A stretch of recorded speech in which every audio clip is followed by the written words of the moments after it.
अऊज़ु बिल्लाहि मिनश शैतानिर रजीम बिस्मिल्लाहिर रहमानिर रहीम। अस्सलाम वालेकुम दोस्तों साल 2020 के शुरू से ही कोरोना वायरस ने पूरी दुनिया को अपनी लपेट में लिया हुआ है, जिसकी वजह से इंटरनेट पर अफवाहों का बाजार भी गर्म है। जिसमें कोरोना वायरस के फैलने की एक वजह चीन के सूबे में चमगादड़ों के सूप के इस्तेमाल को करार दिया गया। दोस्तों ये और इस जैसी हजारों अफवाहें इंटरनेट पर गर्दिश कर रही हैं। दोस्तों आज हम आपको बताएंगे कोरोना वायरस से रिलेटेड क्रेजी फैक्ट्स के बारे में। तो चलिए शुरू करते हैं। Number 1, Corona beer brand. दोस्तों जैसा कि आप लोग जानते हैं कि इस्लाम में शराब को सख्ती से मना किया गया है, लेकिन यूरोप में नॉन मुस्लिम कंट्रीज में इसका इस्तेमाल सरेआम होता है। दोस्तों कोरोना बियर ब्रांड को अपनी खराब किस्मत का बहुत नुकसान पहुंचा, क्योंकि इस बियर का नाम कोरोना है और इनिशियल स्टेज पे इस ब्रांड के यूजर्स को ये लगने लगा कि शायद कोरोना वायरस इसी कोरोना बियर को पीने की वजह से फैल रहा है, जिसकी वजह से उन्होंने इस बियर को ही पीना छोड़ दिया। दोस्तों स्पेनिश और लैटिन ज़बान में कोरोना का मतलब ताज है और इत्तफाकिया तौर पर इस शराब के ब्रांड के ऊपर भी ताज का लोगो बना हुआ था और ये वायरस भी दूसरे तमाम वायरस से मुख्तलिफ पूरी दुनिया के सर पर सजा हुआ है। दोस्तों नंबर 2 पर हम बात करेंगे एक चाइनीज डॉक्टर की, जिसका नाम ली था।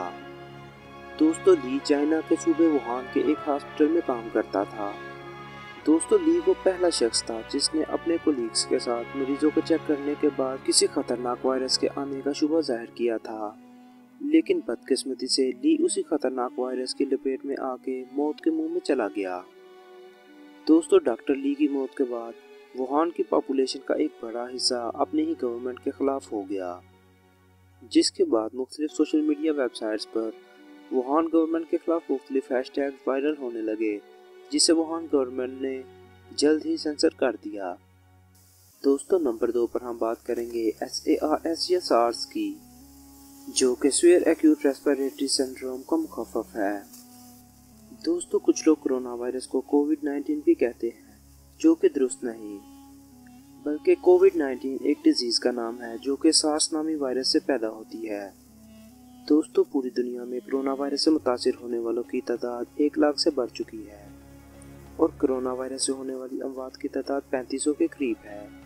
दूसरी तरफ जब 2002 में सार्स नामी वायरस फैला तो इससे मुतासिर होने वाले अफराद की तादाद 8000 के करीब थी और सार्स से होने वाली अमवात की तादाद 774 के करीब थी। दोस्तों अगर हम इन दोनों को कंपेयर करें तो कोरोना वायरस से होने वाली अमवात की तादाद 3.4% है, जबकि सार्स से होने वाली अमवात की तादाद 9.6% है। इसलिए हमें पैनिक होने की कोई ज़रूरत नहीं, लेकिन तशवीश की बात यह है कि ये वायरस कितनी जोड़ी से और आसानी से फैल सकता है। मसलन अगर आप किसी मुतासरा शख्स के 6 फीट के दायरे में खड़े हैं तो आपको भी इससे खतरा हो सकता है। दोस्तों नंबर 4 पर हम बात करेंगे कि क्या कोरोना वायरस किसी शख्स को दूसरी मर्तबा भी मुतासर कर सकता है कि नहीं। जी हाँ दोस्तों, जापान की एक खातून इस वायरस से दूसरी मर्तबा मुतासर हो चुकी हैं।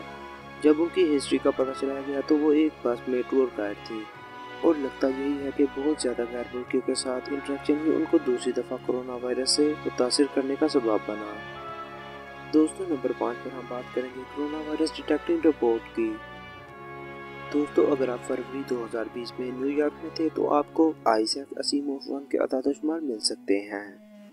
ये साइबरनेटिक पैरामेडिक रोबोट पेंसिल्वेनिया में मुकीम एक कंपनी ने तैयार किया है। दोस्तों ये रोबोट न्यूयॉर्क की गलियों और पार्क्स में नजर आता था और इस रोबोट का काम लोगों में कोरोना वायरस को चेक करना था। ताहम कुछ लोगों ने ये शिकायत की कि ये रोबोट चेकिंग करने से पहले इजाज़त नहीं लेता, जिसकी बुनियाद पर इस रोबोट पर फौरी पाबंदी लगा दी गई। दोस्तों आज के लिए इतना ही। अगर आपको ये वीडियो अच्छी लगी हो तो इसे लाइक और शेयर करें और हमारे चैनल को सब्सक्राइब करें। और अगर आप कोई एडवाइस करना चाहते हैं तो आप ज़रूर कीजिए, क्योंकि आपकी एडवाइस हमारे अंदर बहुत सी इम्प्रूवमेंट ला सकती है। दोस्तों अगली वीडियो तक के लिए इजाज़त दें। अल्लाह निगहबान।